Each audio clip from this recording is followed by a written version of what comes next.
Hoy nos adentramos en el personaje de la emperatriz, el arcano número 3 del tarot que está lleno de secretos y de misterios. Vamos a verlos. En primer lugar, la emperatriz es una figura femenina de gran poder, de gran concisión. Es una representación del poder temporal que existe aquí en el mundo a través de las grandes familias, las aristocracias y las grandes familias que perpetúan el poder político. En ese sentido, sobre todo, la emperatriz es un arquetipo de persona consorte del emperador, del rey, del imperator que gobierna el mundo o una porción del mundo.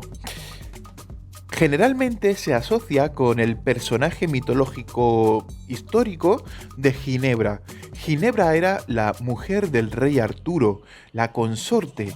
De alguna forma se convirtió en reina por méritos propios.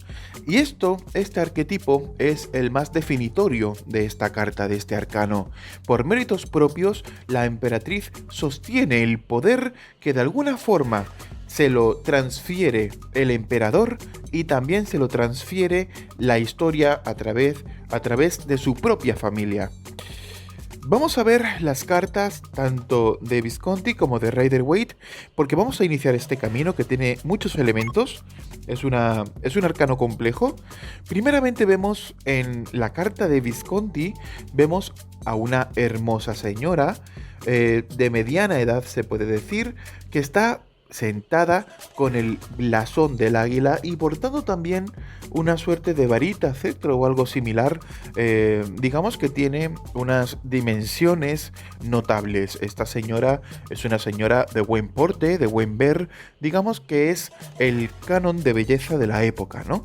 Además, se puede ver perfectamente que está muy bien dotada de prendas caras, es decir, que es una hermosa señora que pertenece a la aristocracia, ¿no? En este sentido, se suele decir, se alude a Valentina Visconti como la figura de la emperatriz, y de hecho, es la primera emperatriz que hallamos en la historia, lo que implica que el personaje de la emperatriz podría provenir directamente de la figura histórica de Valentina Visconti. Aunque hemos dicho previamente que realmente Ginebra es el arquetipo mitológico histórico de esta emperatriz, realmente, históricamente, puede ser el germen de este arcano Valentina Visconti. ¿Y quién fue Valentina Visconti? Valentina Visconti fue una mujer que en su época, digamos que armó revuelo por ser la persona que se casó con un futuro rey, o por decirlo de alguna forma, por un posible heredero al trono de Francia.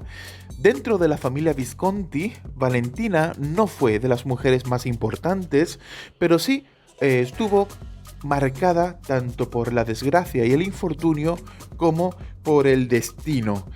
Su padre, Gian Galeazzo, el señor de Milán, primero duque de Milán, después se convirtió en el señor como tal, la casa con Luis de Valois o de Orleans, que es el mismo, Luis de Valois o Luis de Orleans, ¿no? El cual era hermano del futuro rey de Francia, Carlos VI.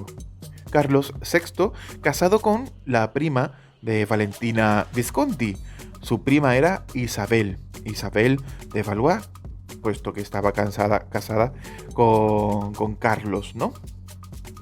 En este sentido, Valentina era la heredera de Milán, ya que su padre era el señor de Milán, y a través de ella pasaría a las manos de algún hombre de su familia. Es decir, que cuando ella se casaba realmente con Luis de Orleans, estaba de alguna forma estaba perpetuando el linaje del señor de Milán, que era el padre de Valentina, Gian Galeazzo. Y en este sentido, los hombres de la familia, como sabemos, heredaban el trono y heredaban, digamos, las posesiones que tenían que ver con el poder temporal y el poder político, ¿no? Generalmente. Pero lamentablemente los 3 hijos de Valentina fallecieron de forma prematura. Y es curioso porque también los primeros hijos de su prima Isabel, la que estaba casada con Carlos VI de Francia, también murieron. Y en este sentido es muy penoso, porque los dos hijos que murieron de Carlos VI, del rey de Francia, los dos hijos sumieron, digamos, en la locura al rey de Francia, que fue diagnosticado, o digamos que hoy en día se diagnostica, ¿no? Digamos desde el presente, con un trastorno maníaco-depresivo. Y en este sentido se volvió loco, literalmente. De hecho, tuvo arrebatos homicidas, matando a sus propios caballeros con sus manos, ¿no?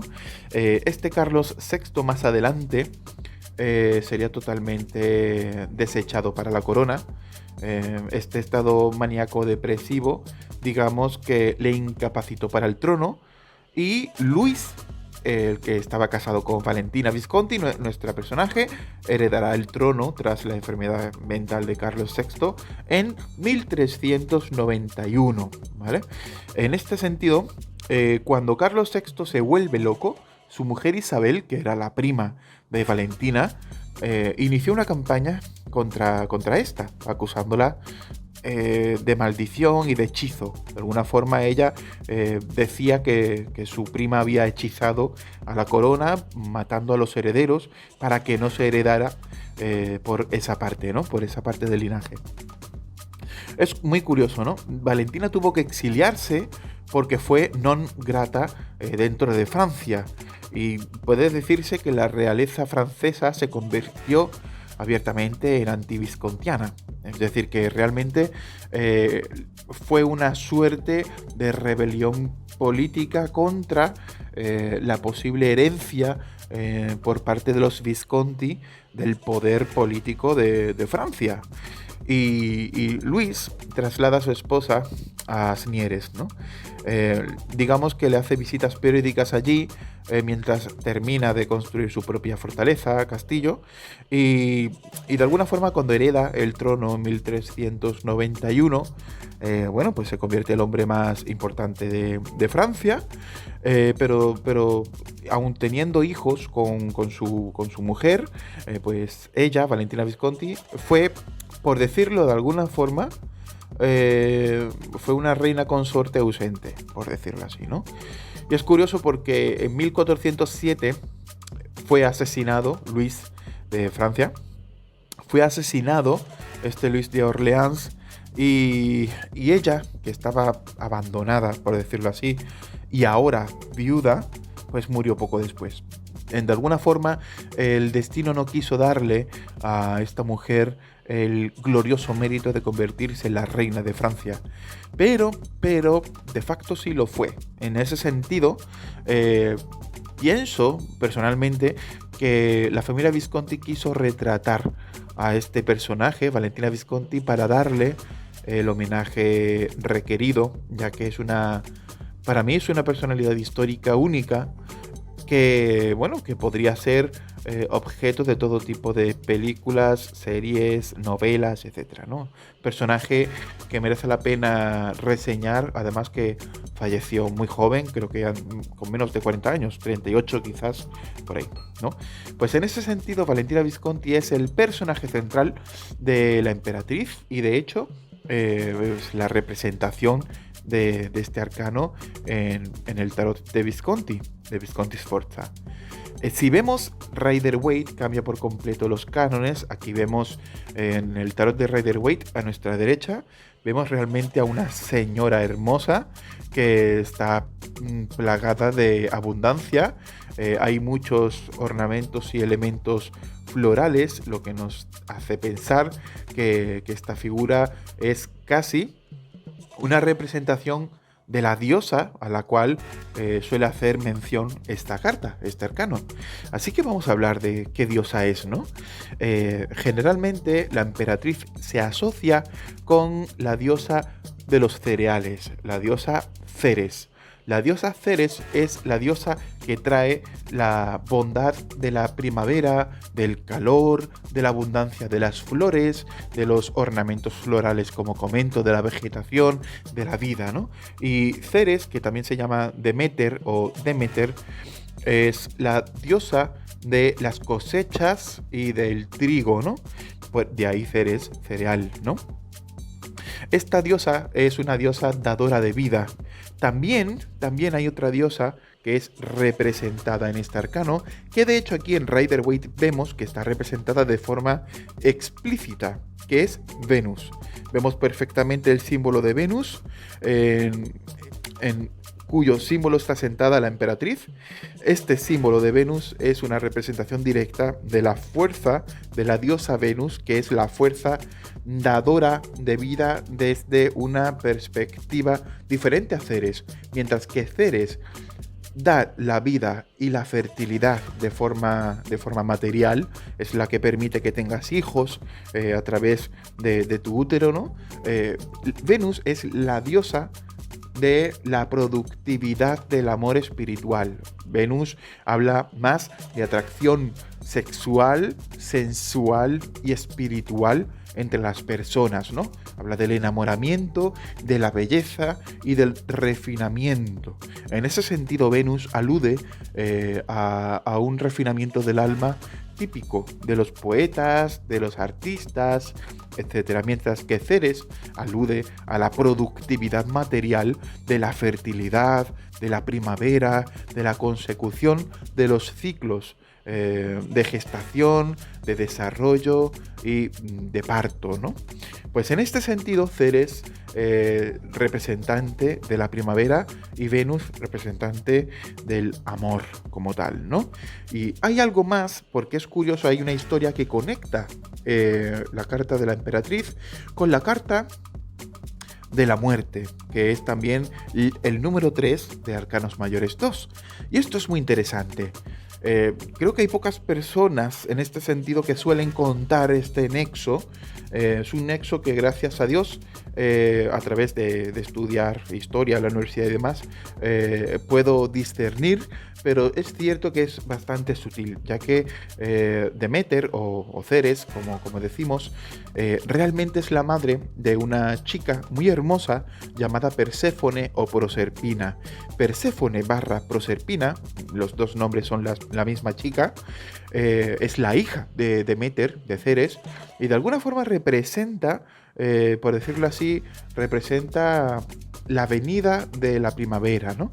Y curiosamente esta hermosa mujer fue raptada un día por su tío que era el dios del infierno, o el dios que también se suele relacionar de la muerte.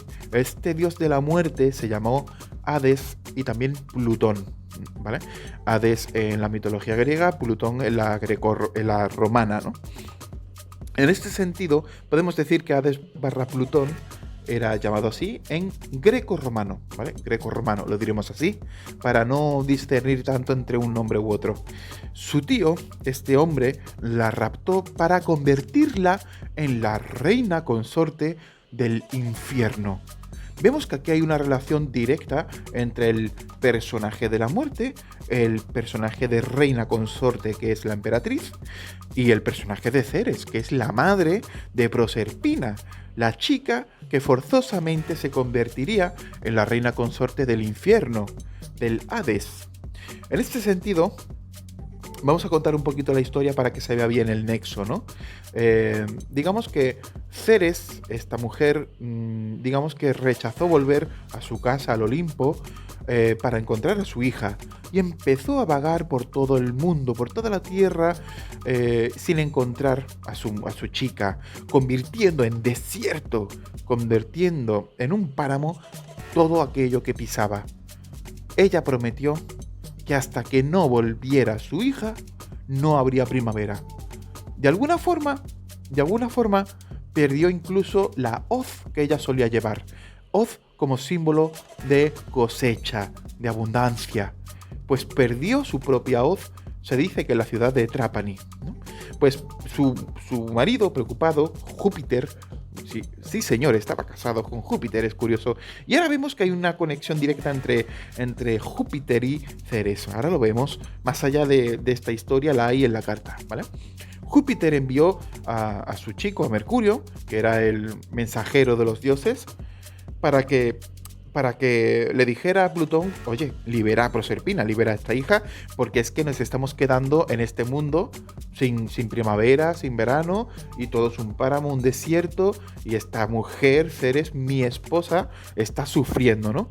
Pues Plutón finalmente obedeció, pero digamos que hizo una pequeña trampa, y es que le hizo comer a Proserpina 6 semillas de granada. ¿Por qué 6 semillas de granada? Porque eran un símbolo, 6 semillas de granada, un símbolo de fidelidad en el matrimonio. Es decir, que si comías semillas de granada, se sabía que ibas a ser fiel y que había un vínculo irrompible entre él y ella. Así que finalmente llegó a un acuerdo con Proserpina. 6 meses viviría en el mundo, 6 meses viviría en el inframundo. En el mundo, con sus padres, con Ceres y con Júpiter, habría en esos 6 meses una vida llena de luz, de sol, de primavera y de verano. Y cuando Proserpina bajaba al infierno, al inframundo, con el dios de la muerte, con Hades / Plutón, de repente venía el otoño, las hojas empezaban a caer y llegaba el invierno. Pero cuando ella volvía de nuevo al mundo, volvía la primavera con todas sus bondades, ¿no? Es curioso porque cuando Proserpina vuelve con su madre se vuelve loca, en el buen sentido, y decora toda la tierra con grandes flores, con hermosos pasajes y hermosos paisajes. Y claro, esta historia es una historia que relata cómo existen las estaciones y cómo está conectada la carta de la muerte con la carta de la emperatriz. Fijaos que incluso la mitología conecta estas dos cartas o estos dos treses del tarot, ¿vale? Antes dije que Júpiter tiene una relación directa con la carta de la emperatriz, y no solamente por la mitología grecorromana que dice que Júpiter es el hombre de Ceres, está casado con Demeter, ¿no? Bien, ¿cómo podemos saber que esto es verdad? Pues lo podemos saber de la siguiente forma. En el alfabeto hebreo, en el Aleph Bet, esta carta es el número 3 y es la letra número 3. Esa letra número 3 se llama Gimel. Pues esta letra 3, Gimel, representa a Júpiter. Pero no solamente a Júpiter como dios, sino a Júpiter como planeta. Cabe decir que en la astrología cabalística se usan las letras hebreas como canalizadoras de los planetas y de los signos del zodíaco. Pues esta letra hebrea es la canalizadora de la energía de el planeta Júpiter. Y se dice que Júpiter es la energía masculina del número 3 y Ceres es la energía femenina del número 3. Cabe decir que el número 3 es curioso.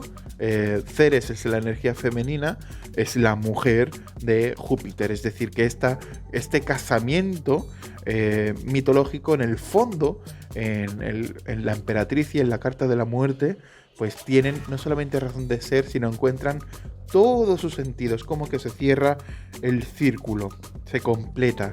De alguna forma es como si adquiriera carácter de perfección, ¿no? Esta historia. Muy bien, pues vamos a ir directamente, porque hay muchas más cosas que contar, con la carta de la emperatriz. Vamos a centrarnos en el tarot de Marcella Jodorowsky, que es la carta que tenemos aquí en el centro. Vemos que esta mujer es una gran mujer, hermosa, bien vestida. Presumimos que huele muy bien y además tiene grandes galas, es decir, que es una mujer poderosa y rica en muchos sentidos, ¿no? Vemos globalmente que es una mujer bien dispuesta, se puede decir que está bien alimentada, no tiene precisamente ningún problema con el mundo material. En ese sentido se la ve abundante y sobrante, ¿no? Vamos a ir con el primer cuadrito. Vamos a ver las alas de la emperatriz. Estas alas existen como indicativo de que ella realmente tiene una dimensión espiritual, pero que la dimensión espiritual no es en sí misma digamos, la nuclear, no es la primera de todas, ¿no? Sino que la dimensión espiritual es el abastecimiento que ella tiene como trasfondo para poder liderar su objetivo en el mundo. ¿Qué objetivo? El de ser emperatriz, consorte. ¿Qué implica consorte? Implica ayudar y asistir a la otra parte del imperio, que es el marido, ¿no? En ese sentido, en el tarot siempre hay emperatriz y emperador. ¿Por qué? Porque son la parte femenina y masculina del imperio, mientras que el emperador es un personaje de acción en el sentido de que hace el papeleo, habla con la gente y siempre mira por la economía del imperio, mira hacia el pasado, es restrictivo en ese sentido, un poco más aburrido, ¿no? La emperatriz es esa mujer que está detrás, que en el fondo no es tanto que tome las decisiones, sino que sabe cuáles son las decisiones más correctas y transmite a su marido en la alcoba o fuera de la alcoba, digamos, su propia sabiduría, sus conocimientos. Esta conexión espiritual de las alas no está en el emperador, no está. El emperador digamos, es objeto de esta transferencia gracias a la emperatriz. La relación directa entre emperatriz y emperador permite que el emperador tenga las alas de la emperatriz a través de esta transferencia. Y es curioso porque este color azulado celeste, que también hace mención a la espiritualización de la mente, está también digamos, en el escudo que tiene el emperador, en el cual está sentado, ¿no? Aunque eso lo veremos en la carta del emperador. Aquí curiosamente lo vemos también en el blasón o escudo que tiene en su regazo la señorita emperatriz. ¿Por qué? Porque ambos, tanto las alas como el escudo, son indicativos de una relación espiritual con el mundo y digamos, una herencia espiritual que ella debe aceptar. Es decir, que el hecho de que ella haya nacido en un seno aristócrata no implica azar, implica destino, implica futuro, implica fatalismo desde un punto de vista dramático o implica revolución desde un punto de vista optimista, ¿no? Ella ha venido al mundo para hacer una revolución política, como hizo, por ejemplo, un personaje muy importante que hablaremos más adelante, que fue una reina que hizo una revolución, no tanto desde el punto de vista etimológico, es decir, la revolución suele ser violencia pura y poco más, ¿no? Pero ella hizo una revolución desde el punto de vista político. Muchas reinas realmente vinieron al mundo con la sensación real de que tenían una misión espiritual en la tierra que realizar por un bien superior, un bien divino, ¿no? Y esto lo vamos a ver ahora a través de este personaje que es la emperatriz, que como decimos podría ser Valentina Visconti en primer lugar, pero que hay muchas más personajes femeninas que la representan, a la emperatriz, ¿no? Más allá de las alas, que digamos que en el fondo no son tanto alas que ella incorpora en su cuerpo, sino forma parte del trono. El trono es alado, lo que implica que en el fondo no es que ella sea una papisa, no es una líder espiritual, no, ella está sentada sobre las alas del espíritu, que no es lo mismo, es decir, ella no es una reina espiritual, pero ella está legitimada por el mundo espiritual, ¿vale? Que es lo interesante. Pues más allá de eso vemos, por ejemplo, la corona y la cabeza. Tanto el color de los ojos como el color del cabello nos remiten al color de la corona, que casi se mimetiza como si fuera de carne, como si la corona fuera una prolongación de su cabeza. Y esto implica que nuestra emperatriz nació para esto, tiene sangre real. Y cuando hablamos de sangre real, no es tanto sangre azul como se suele decir, aunque en este caso sí sería sangre azul, ¿no? Pero hablaríamos sobre todo de sangre dorada, es decir, que la emperatriz ha nacido con una genética diferente. No es, no implica una superioridad de raza o algo así, no vamos por ahí, vamos por el contexto de que ella tiene el destino de ser poderosa y de tomar decisiones sobre la gente del mundo. Ella podría decidir cuando alguien se empobrece y se enriquece, cuando alguien muere o nace, cuando alguien perpetúa su estirpe o pierde todas sus posesiones, ¿no? Esto es muy interesante. Este color rubio y esta prolongación de su cabeza en la corona implica que verdaderamente ella está conectada por el séptimo chakra con el poder legítimo de disfrutar del poder terrenal, y que para ella el poder terrenal no es un problema, al revés, es un gran triunfo, ¿no? Cabe decir que el triunfo que ella siente, podemos ver que en la corona, arriba del todo, digamos en el vértice superior, se encuentra una flor de lis, se encuentra un triángulo, puesto que tiene 3 puntos, que implica también digamos, el número 3 de la naturaleza de este arcano. Vamos a hablar un poquito de este número 3, ya que lo vamos a ver en diferentes puntos de esta carta.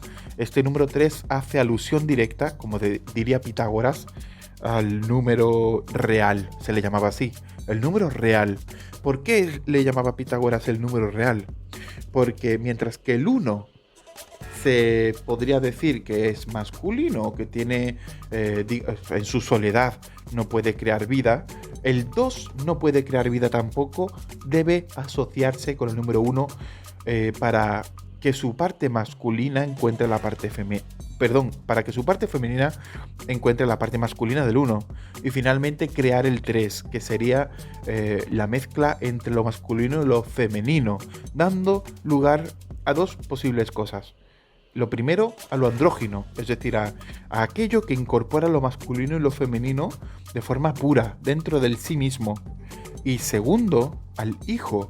El número 3 hace alusión a la creación, ya que el 1 es el padre, el 2 es la madre y el 3 es el hijo.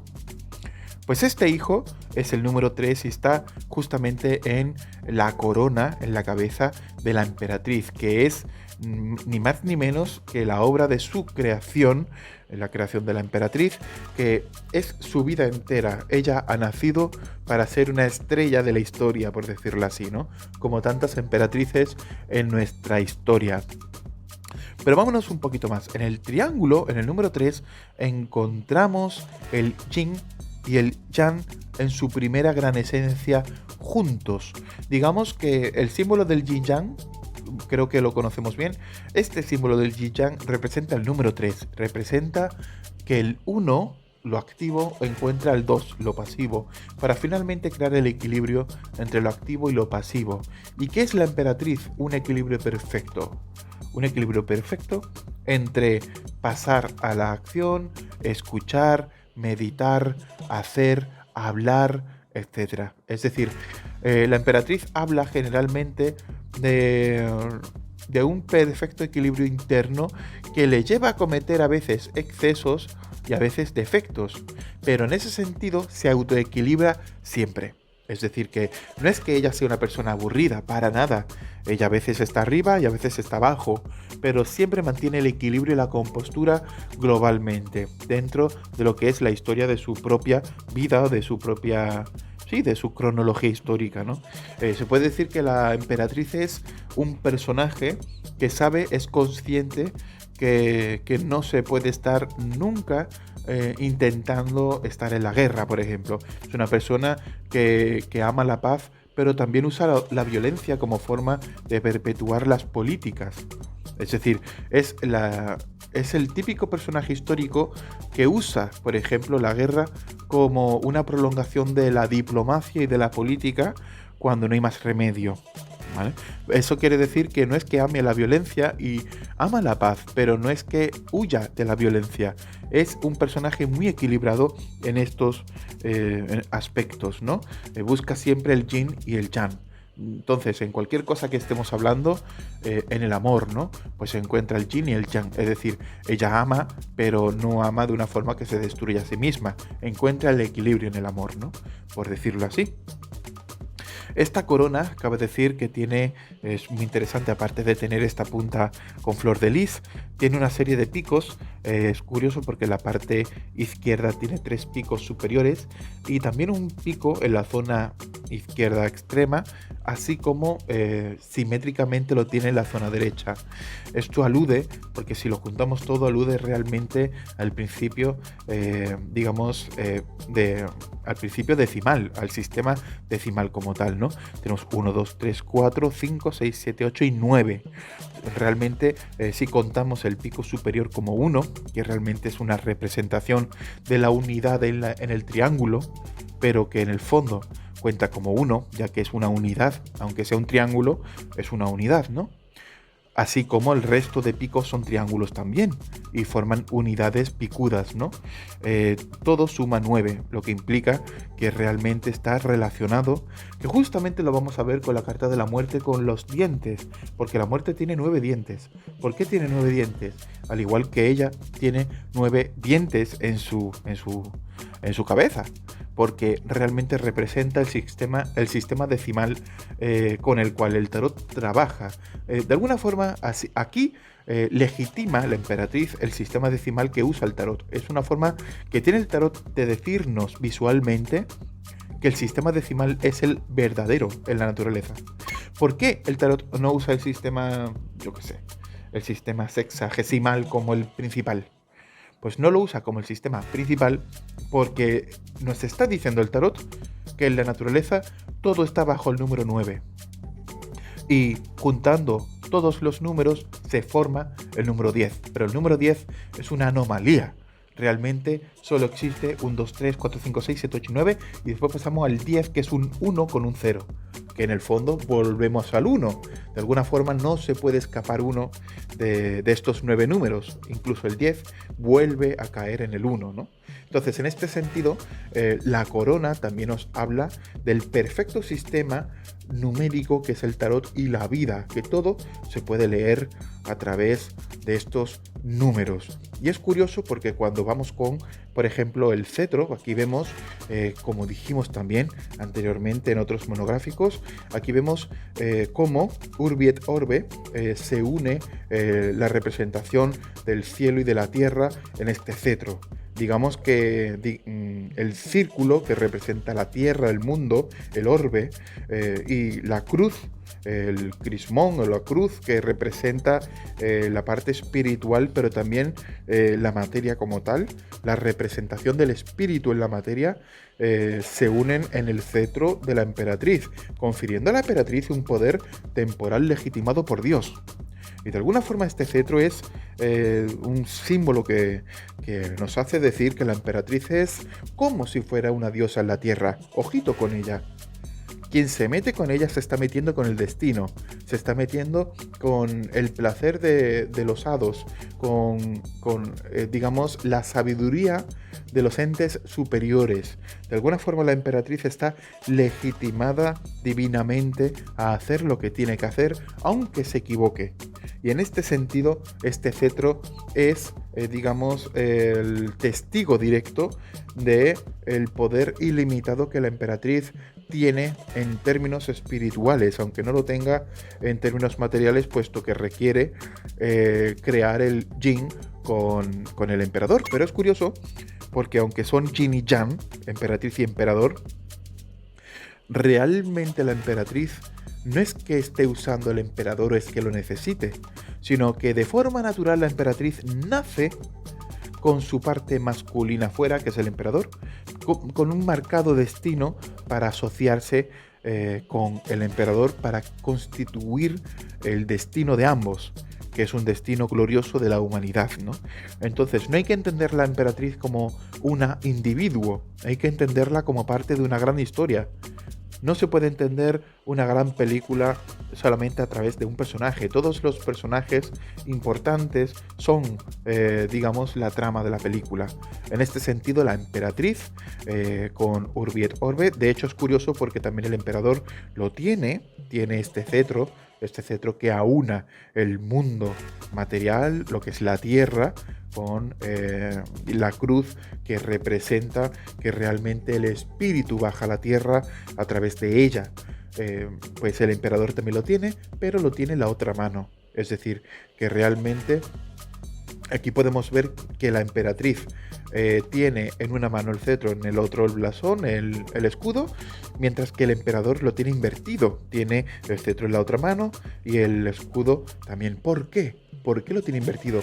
Pues porque son fuerzas de polaridad inversas. Mientras que la emperatriz representa el poder femenino, el emperador representa el poder masculino, de esta relación de poder temporal barra espiritual que tienen ambos, pero que sobre todo tiene la emperatriz, porque recordemos que ella, la mujer de esta relación, es la que ha sido enviada por los dioses de una forma perfecta y primordial, mientras que él también es parte de la historia, pero él no está, digamos, relacionado con el mundo espiritual a través de las alas. Él no, él es un instrumento del mundo espiritual, mientras que ella es una diosa, o debería ser tratada como una diosa. Digamos que la emperatriz, aunque se casa con el emperador y le requiere para la constitución del imperio, la emperatriz de alguna forma usa al emperador para completar su misión de vida. Digamos que no es un personaje dependiente del emperador de forma completa, no es que dependa del emperador como tal, sino es que forma un equipo perfecto con el emperador, ¿no? Y este cetro, que está en la mano izquierda, vamos a ver la manita izquierda, este cetro, digamos que en su parte, digamos, baja, tiene una suerte de hojita de color verde, que realmente le da, y esto es muy interesante, puesto que el cetro está hecho pues de madera, imaginamos, ¿no? Por el color y demás, pero teniendo esta asociación directa con los bastos, con el palo de bastos, esta hojita nos hace ver que realmente es un poder que no es, digamos, que no es espiritual de forma completa, sino que también es animal, está aquí enraizado en el mundo vegetal. Lo que implica, aquí el tarot nos está dando indicativos de que la emperatriz no ha nacido para ser una líder espiritual, de nuevo lo decimos, no ha venido para unar el mundo del cielo y de la tierra, no es una profeta, no es una líder religiosa, ni siquiera va dando peroratas, es una mujer que demuestra con su propia vida, con su placer en el campo de la acción de lo mundano, puesto que aquí lo vegetal, aquí digamos que el color verde y la asociación con lo vegetal nos está indicando que ella goza y disfruta directamente de la vida sin depender de otros relatos de sagradas escrituras ni de cuentos religiosos. A ella no es que no le termina de flipar los cuentos religiosos. Ella es una mujer que disfruta y goza de la vida y entiende que la vida como tal es el Evangelio. Ella entiende que el Evangelio no es un libro, es una historia de vida. Y ella entiende verdaderamente que disfrutar y gozar del contacto directo con la naturaleza es la forma óptima de entender el negocio de la vida, el negocio del espíritu, no tanto como la papisa, que la papisa renuncia blanquecinamente al contacto directo con la vida. Pues la emperatriz no, la emperatriz goza plenamente de los placeres en efecto de la vida y del espíritu a través de la carne. A ella le gusta gozar en la carne. En este sentido, la emperatriz es una mujer abundante y le da igual lo que piensen de ella. Realmente ella no está estigmatizada por los pensamientos, ¿no? El hecho de que esté en la mano izquierda, como siempre decimos, indica que ella es receptiva en este sentido, que ella recibe en esta mano izquierda al menos tres cosas. Por un lado, el báculo del poder que aúna el cielo con la tierra. Por otro lado, el símbolo vegetal primario que nos habla del gozo, del placer espiritual en la tierra, aquí en el mundo animal, y que ella no se anda por las ramas en este sentido. Ella no es una mujer que tenga conflictos con el mundo material, a ella le encanta y ve natural que lo espiritual sea también material y que, digamos, el goce de Dios esté en el goce incluso del orgasmo físico, es decir, que el contacto directo con la naturaleza y con la propia naturaleza animal del ser humano es una forma de experimentar el mundo espiritual, ¿no? Y es curioso porque tiene la mano en, digamos, en su barriguita, en la cadera, lo que implica también que ella es receptiva a la fertilidad, a su útero. Ella es receptiva al campo de la reproducción, al campo de la gestación y de traer al mundo nuevas ideas y nuevas cosas. También un heredero al trono. Pero el heredero al trono, por un lado, es simbólico, es decir, ella puede traer nuevas ideas al trono, que el trono herede nuevas cosas, ¿no? Nuevos pensamientos, nuevas líneas, actuación, digamos un nuevo espíritu, ¿no? Pero también una herencia física, es decir, que ella es receptiva al concepto de herencia. De alguna forma forma parte de la historia de su destino, aunque ella lo desee o no lo desee, está digamos, ligada a esa vida de reproducción y a esa vida de perpetuación. Sobre todo hablamos de perpetuar una historia. La emperatriz viene a perpetuar algo. Por ejemplo, se supone que Valentina Visconti tenía que perpetuar cosas a través de su vida. Lamentablemente murieron casi todos sus hijos o todos y fue una persona que el destino quiso que no tuviese a grandes efectos pues el impacto que se supone que debería tener. Pero el hecho de que esté en el tarot implica que el destino de Valentina Visconti era crear la carta de la emperatriz. Así que poca broma, era un destino realmente glorioso, puesto que estamos ahora mismo hablando de ella, en pleno siglo XXI, ¿no? Pues en este sentido, la mano derecha, y ahora vamos con ella, aquí la vemos, la mano derecha sí, es una mano que habla de la acción a través del águila, este águila que es el águila de San Juan. Vamos a hablar un poquitín de esto. ¿Por qué águila de San Juan? Se llama así el águila de San Juan, puesto que está realmente relacionado con el Evangelio de San Juan, con este apóstol, ¿no? Y es, digamos, el evangelio que se suele decir que es más abstracto, teológico, profundo, espiritual, extraño, misterioso de todos, ¿no? Y se le representa como un águila, como forma de decir que está en el cielo, que vuela como los ángeles, ¿no? Como el águila, que es un símbolo de poder, de realeza, de fuerza. También es temible el águila, pero es noble, de nobleza, de infunde temor y de alguna forma es un depredador honorable, ¿no? El hecho de que esté del mismo color que los pelos rubios indica justamente lo que decíamos, que forma parte de la carne de esta emperatriz. Y esta águila nos remite a la familia, es decir, ella trabaja por y para la familia, ella vive por y para la perpetuación de la estirpe, de la familia y del poder de la dinastía. De hecho, es la mano derecha la que contiene este blasón. ¿Por qué la mano derecha? Porque nos indica que su campo de acción es la perpetuación familiar. Ella no existe por y para ella, ella existe por y para la perpetuación de la dinastía y de su poder temporal barra espiritual, como nos indica los colores de este escudo. Es un gran poder material barra espiritual. Podemos ver que tiene los mismos colores que tanto las alas como la corona y el pelaje rubio, ¿no? Así que poca broma con este escudo que nos asegura que ella ha venido al mundo para ser una gran matriarca de una gran estirpe. Así que Hay poco que decir al respecto en términos peyorativos.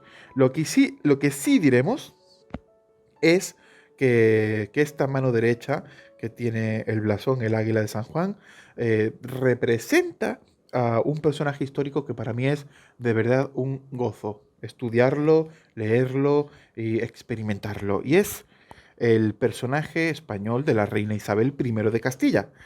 Digamos que este águila de San Juan procede de la época de los reyes católicos en la historia de España. Aunque obviamente el águila de San Juan está relacionada con la historia de los evangelios, puesto que habla del Evangelio de San Juan. Dentro de la propia historia de España fue introducida como parte simbólica de España. De hecho, se usa siempre como representación de España, aunque lamentablemente en la época de Franco se usó también y hoy en día se ve un poco estigmatizada esta águila como si fuera un símbolo de la dictadura de Franco, cosa que realmente es bastante lamentable, puesto que el águila de San Juan es muy antigua y históricamente no representa a Franco para nada, representa realmente representa la tradición de España, es decir, representa el hecho de que la reina Isabel I de Castilla se complementó con Fernando II de Aragón, pero en este sentido ella era autosuficiente y como reina de Castilla llevó a cabo la gran reforma de lo que iba a ser España. En este sentido, Isabel la católica, la grande, en este sentido, digamos que hizo un efecto histórico tan poderoso que inició lo que actualmente llamamos España. Ella inició el concepto de unidad nacional, pero lo inició en términos más espirituales que reales, ya que acometió la reconquista del territorio, llegando incluso al reino de Granada en 1492, con la rendición de este reino a la corona católica, y de alguna forma acometiendo la primera gran, digamos, reforma católica en España, permitiendo que se pudiera hablar de las Españas como un proyecto unitario, ¿vale? En este sentido, la emperatriz nos remitiría a la reina Isabel I de Castilla, el emperador hablaría de Fernando II de Aragón, pero si vemos la historia, aunque ella siempre contó con Fernando como su verdadero rey, y ella le dio a él ese sitio que la emperatriz siempre le da al emperador, lo cierto es que la reina Isabel I de Castilla, ella se valía por sí misma. Era un personaje autosuficiente y enormemente poderoso y notable. Es uno de los grandes personajes de la historia, ¿no? Y en este sentido a mí me gusta pensar que la emperatriz es también Isabel de Castilla por todo lo que he dicho. Porque para empezar, el águila de San Juan está representada gráficamente y explícitamente en este arcano y tiene una relación directa con la corona de Castilla y la constitución o el nacimiento de la España que denominaríamos moderna, puesto que en 1492 fue de alguna forma fundada espiritualmente a partir de la conquista primero de Granada. Bueno, primero me refiero dentro de lo que comento, ¿no?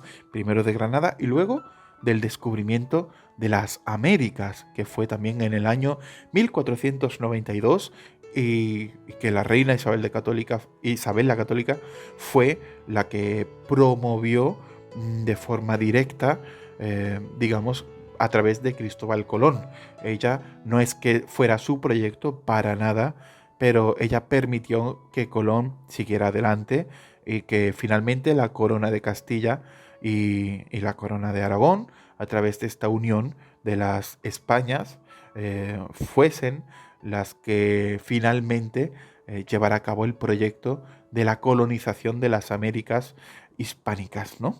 Pues todo esto estaría dentro de este arcano para que veamos la profundidad histórico-social, política de la emperatriz, ¿no? Que habla de la perpetuación de un gran proyecto político, como en este caso estamos viendo que fue España en el siglo XV, a finales del siglo XV, con la creación del espíritu de unidad nacional y de el imperio, lo que sería un poquito más adelante el gran imperio español, que llegaría hasta Felipe II a sus mayores cotas en este sentido, ¿no? Pues continuamos con este viaje viendo más cositas de la emperatriz.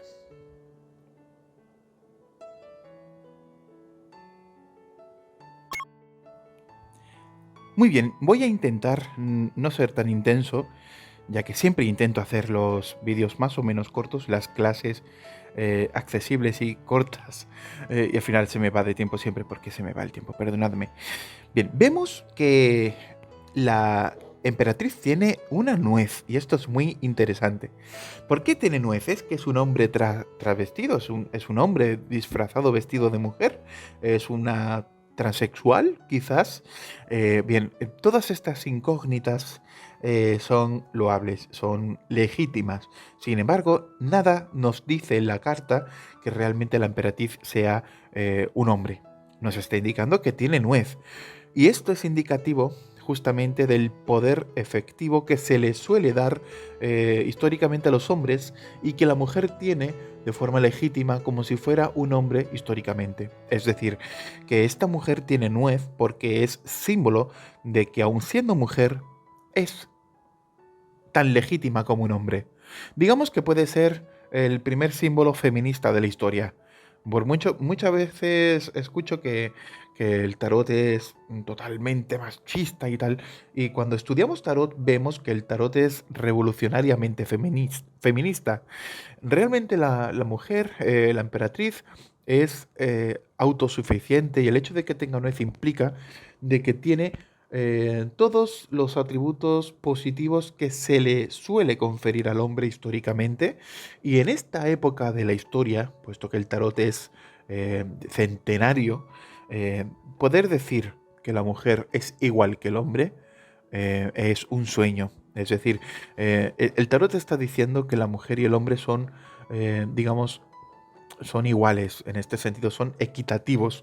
Y la emperatriz no es peor en términos cualitativos que el emperador, sino que incluso es mejor. Estamos viendo que esta carta implica que ella tiene atributos, digamos, superiores al hombre, superiores al emperador, aunque son atributos sutiles, ¿no? Tampoco se trata de hacer digamos, una asimetría entre hombre y mujer. Se trata de establecer una simetría que permita que ambos se complementen, ¿no? En este sentido, la nuez implica la autosuficiencia de ella, de la emperatriz. Y me remito de nuevo a la historia de Isabel la Católica. Ella estaba con Fernando de Aragón, pero realmente era autosuficiente y ella cuando quería actuaba totalmente en solitario. En este sentido, acometía las funciones de un hombre en la sociedad.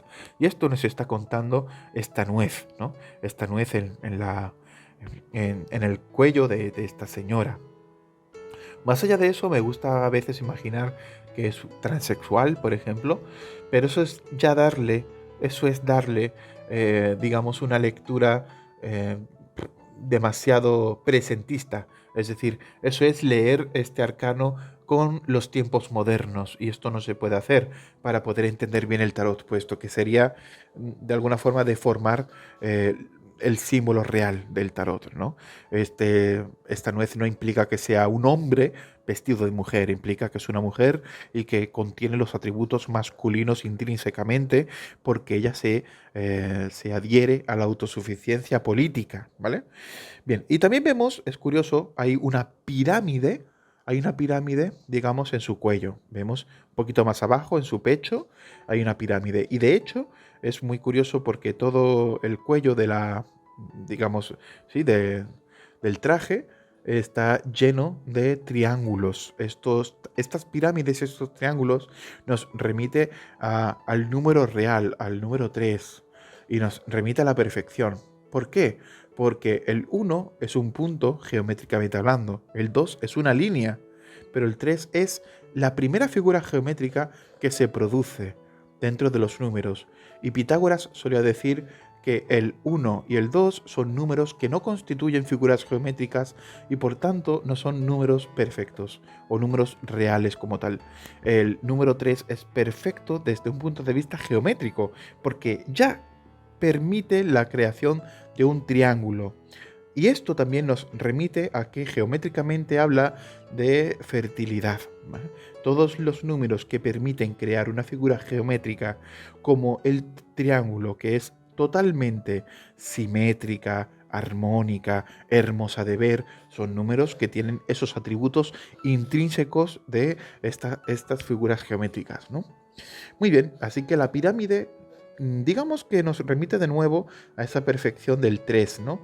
Es una perfección desde el punto de vista creativo, formal, digamos, sí, fertilizante.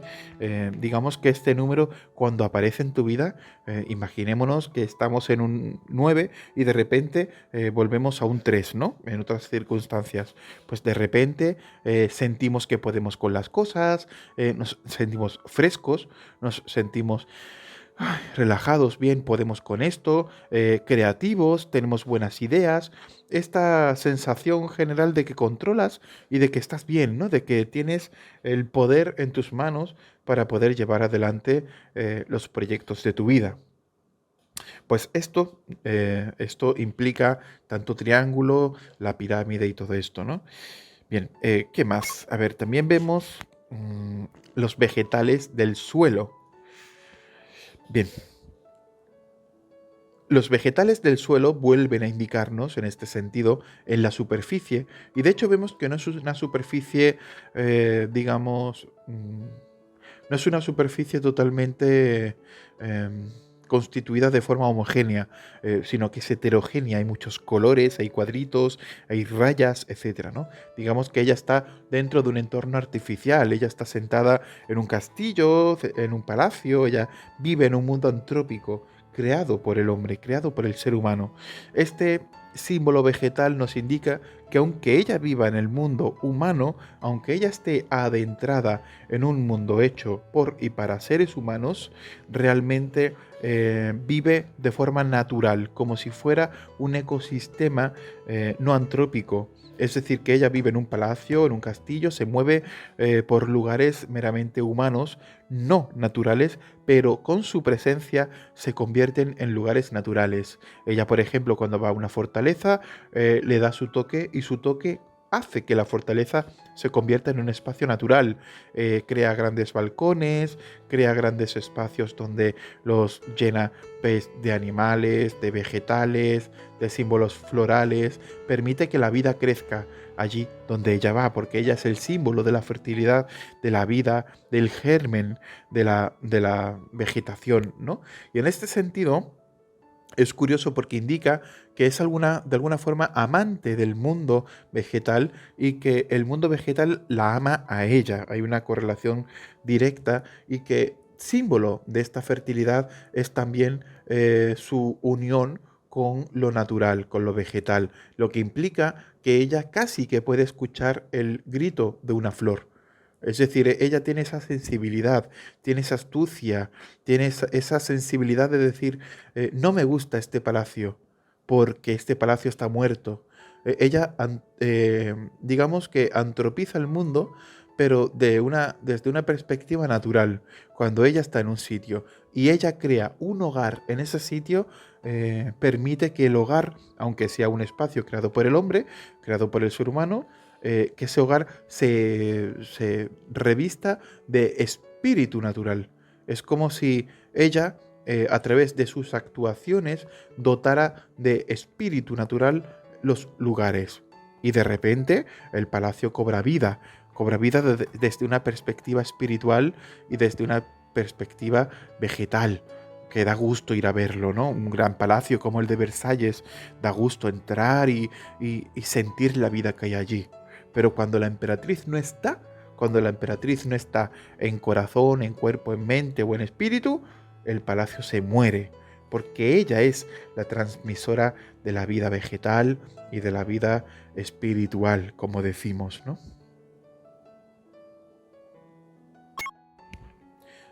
Es curioso porque sus caderas están muy bien señalizadas, es decir, ella tiene el cetro sobre su regazo, sobre su, por decirlo, su estómago, su barriguita, como lo queramos decir, ¿no?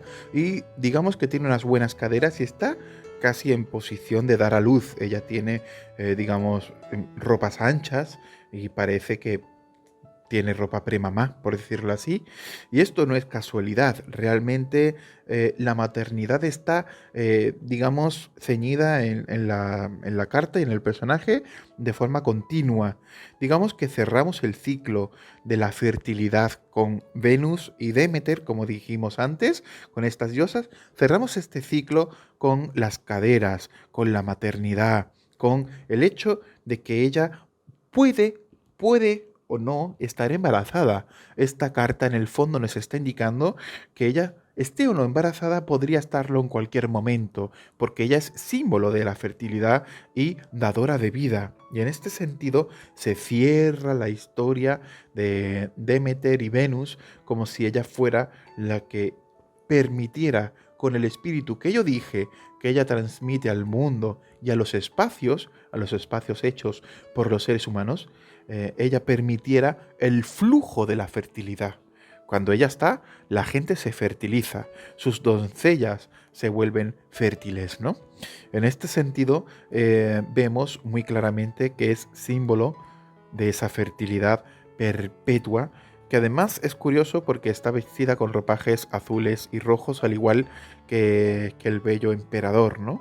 En este sentido, forma parte del linaje que tienen que llevar actividad al mundo, no pueden huir de su objetivo de crear un imperio fuerte que permita al ser humano constituirse en sociedad, de forma noble, con paz interna, con leyes, con un estado del bienestar.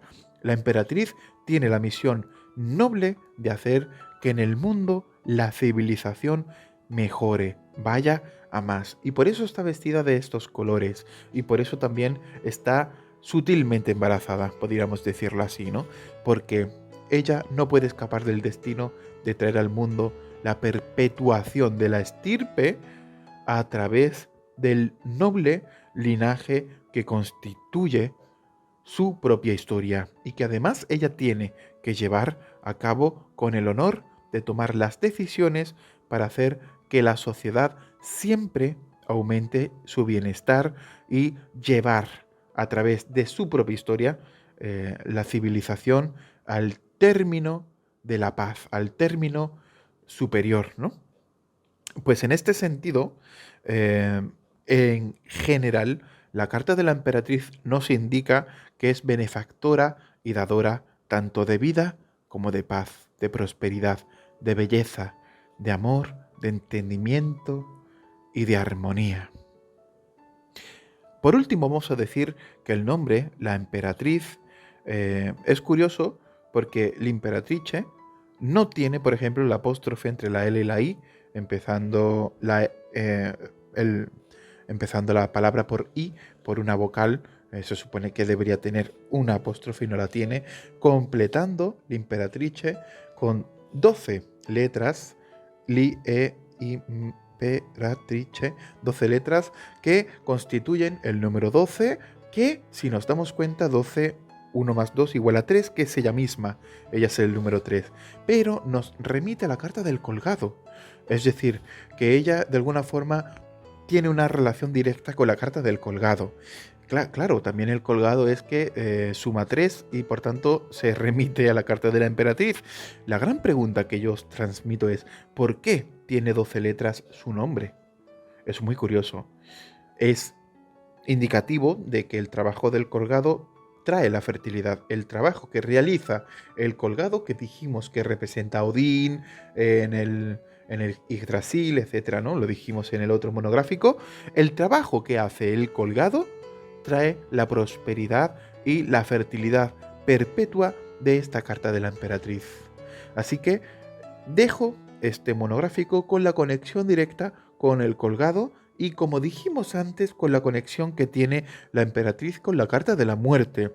Es decir, que más allá de lo evidente, más allá de ver que ella transmite todas estas cosas bonitas al mundo a través de su presencia y de su propia historia, también tiene una conexión directa con cosas tan elevadas espiritualmente e inentendibles por el ser humano como el colgado, que es símbolo de un sacrificio espiritual y ritual, y la muerte, que habla de símbolo de transformación, revolución y catabolismo espiritual.